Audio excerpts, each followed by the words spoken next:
Em uma pequena cidade no interior do Amazonas, a comunidade era conhecida por sua fé e pela presença da igreja. Todos conheciam o padre Paulo Araújo da Silva, um homem aparentemente piedoso e respeitado por todos da pequena cidade de Quari. Um confidente e uma figura quase que paterna para muitos jovens. No entanto, atrás da fachada de bondade escondia-se um segredo sombrio. Olá, mundo. Esse é o canal. Você questiona isso? Eu sou a Ilma Paula. Aqui contamos casos reais e curiosidades que acontecem no mundo e você não sabia. Se inscreva, compartilhe e deixe um like para fortalecer nosso canal. Hoje vamos falar de um caso triste e doentio, de um homem que falava de Deus e agia nas sombras. A descoberta que chocou a pequena cidade de Quari, no interior do Amazonas. O padre Paulo Araújo da Silva, de 31 anos, começou a ser investigado em setembro de 2023, após uma denúncia anônima por meio do canal Disque 100 de Direitos Humanos. A informação inicial era de que uma adolescente de 17 anos estava sofrendo violência íntima doméstica e aborto forçado. O religioso foi encontrado na cama com uma jovem que havia acabado de completar 18 anos, com a qual ele já se relacionava, segundo a polícia.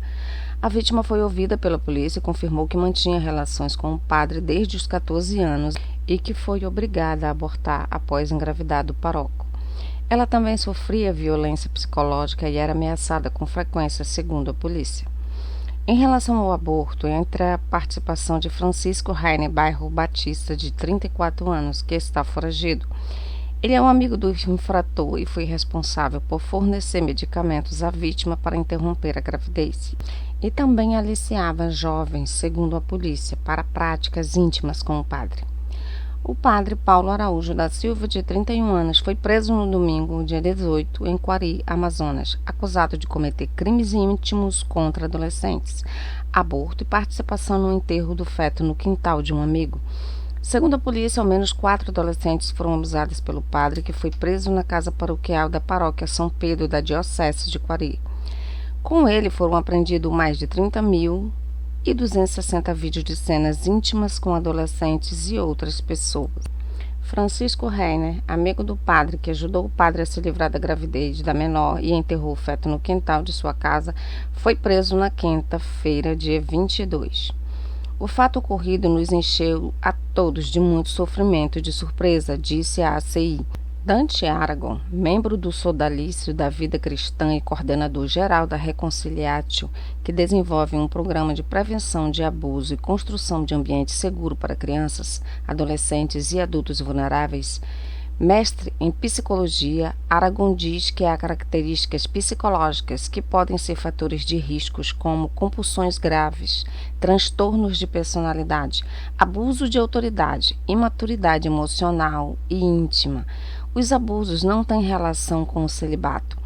As estatísticas apontam que 90% dos casos de abuso são cometidos por familiares e pessoas próximas às vítimas, que não viviam o celibato e não tinham pretensão de vivê-lo, diz Aragon. Mas se uma pessoa vive seu celibato como uma autocensura do desejo íntimo, desenvolverá problemas psicológicos relacionados com a imaturidade. Em alguns casos, poderia ser um fator de risco que poderia derivar em tendências perversas. No caso dos abusadores dentro da igreja, a maioria dos casos são de pessoas narcisistas com traços psicopatas, disse. Os sacerdotes ou religiosos desenvolvem características narcisistas no qual se sentem superiores, especiais, admirados e poderosos. Na formação dada nos seminários, não há nada que possa nos garantir 100% de resultados, pois existe o mistério da liberdade humana e da providência divina, diz Aragon. Mas é importante que se faça uma apresentação orgânica da sexualidade visando a integração de seu mundo afetivo sexual, que não envolva somente a realização ou não de atos, mas uma complexa visão integral da pessoa e de sua relação com os outros, como também uma boa formação sobre o bom uso do poder e da autoridade, como serviço para serem servidores de Cristo. O documento da congregação, hoje discatério para o clero, que rege a formação sacerdotal nos seminários, diz que deverá ser dada máxima atenção ao tema da proteção dos menores e dos adultos vulneráveis.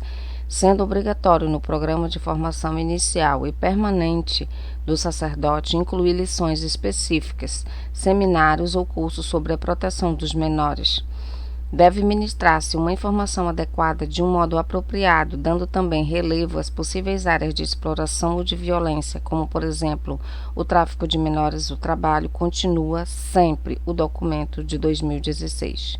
Para Aragon, os abusos diminuiriam muito se essa formação fosse feita nas dioceses e se os processos de formação trabalhassem melhor os temas da identidade vocacional, da vida espiritual e o referente à maturidade humana, com mais coerência na vivência e sem mediocridade. Os abusos geram ferida nas vítimas, que englobam aspectos físicos, psicológicos e sociais, disse Aragon. No caso de um abuso perpetrado por um sacerdote, este também exerce um papel espiritual. Então, esta quebra de confiança se dá na dimensão espiritual da pessoa, podendo gerar feridas muito profundas na visão que a vítima tem do próprio Deus. A Diocese de Coari tem uma comissão diocesana para a proteção dos menores e pessoas em situação de vulnerabilidade, segundo Dom Marcos. Ela faz parte da Comissão Arquidiocesana para a Proteção de Menores e de Pessoas em Situações de Vulnerabilidade. Mas no Brasil, segundo Aragon, em muitas dioceses ainda não existem essas comissões. Em outras, as comissões foram criadas, mas sem ter funcionamento, acabam sendo comissões cosméticas. São raras as situações em que no ambiente eclesial existe liberdade para se falar do tema.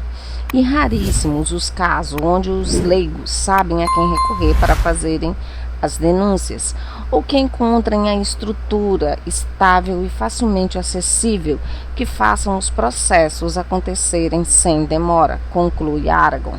A decisão da denúncia muda a vida de muitas pessoas, já que gerações de abusos podem ser mudadas.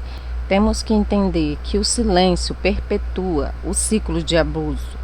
A coragem de denunciar e o crescente apoio às vítimas fazem com que aumentem a pressão pública e que outras vítimas se manifestem e, com provas suficientes, levem esses abusadores a se afastarem de profissões dignas e levados a julgamento.